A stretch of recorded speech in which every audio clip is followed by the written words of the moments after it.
Nah, sekarang pertanyaannya, Kang, apa sih orang 20% itu gitu ya?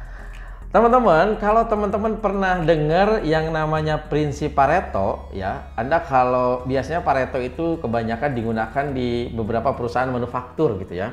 Tapi sebenarnya Pareto bisa berlaku untuk di semua lini. Saya akan cerita dulu ya. Prinsip Pareto ini atau prinsip 20-80 ini adalah ditemukan oleh Alfredo Pareto ya. Alfredo Pareto ini orang Itali, teman-teman, bukan orang Ciawi Itali, tapi orang Itali. Nah, di tahun 90-an si Alfredo Pareto ini menemukan bahwa tanah di Itali ternyata dikuasai oleh orang yang hanya 20% orang saja. Bukan hanya itu, si Alfredo Pareto ini dia juga sebagai petani di mana 20 pohon yang ditanam menghasilkan 80% kacang polong. Teman-teman, hukum Pareto ini berlaku untuk semua lini kehidupan. Bahkan walaupun ditemukannya di abad 19, ini berlaku sampai saat ini. Contoh misalnya, dalam dunia bisnis, teman-teman, 80% customer yang mendatangkan revenue kepada perusahaan adalah hanya 20% saja. Jadi 80% revenue didatangkan dari jumlah 20% customer. Itu dalam dunia bisnis. Kalau dalam dunia kekayaan, coba guys, coba Anda silahkan Google di internet ya, browsing di internet maksudnya. Kekayaan ini yang di dunia hanya dikuasai oleh 20% orang saja. Coba silahkan survei. So, pun kesuksesan juga demikian, teman-teman.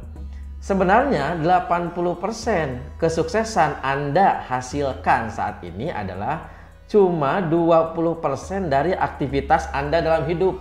Kebanyakan 80% hidup ini kita lakukan hal yang sia-sia. Coba bayangkan, tidur berapa jam? 8 jam? 6 jam? Tuh ya, padahal 24 jam. Tidur, buka gadget berapa jam? Coba cek silakan gadget masing-masing. Anda belajar, menambah skill, menambah knowledge gitu, hanya 20% saja gitu. So, kenapa harus menjadi orang 20%? Minimal ada 3 guys yang teman-teman harus tahu. Harus jadi orang 20%. Satu, kelompok 20% ini adalah kelompok yang expert, yang ahli. Kalau orang sales, dia nih jago banget nih salesnya. Kalau dia orang ilmuwan, dia ini ilmuwan yang melejit. Kalau dia artis, artisnya tuh keren. Ya. Itu yang pertama. Yang kedua, kelompok orang ini adalah kelompok orang-orang pilihan, ya, dimana Kang, saya kan udah hebat, udah good, guys. Good is good, but good is not enough. Bener ya bahasa Inggrisnya? Bagus ya cuman bagus, tapi saat ini di zaman 4.0, industri 4.0, bagus aja belum cukup, tapi harus lebih bagus.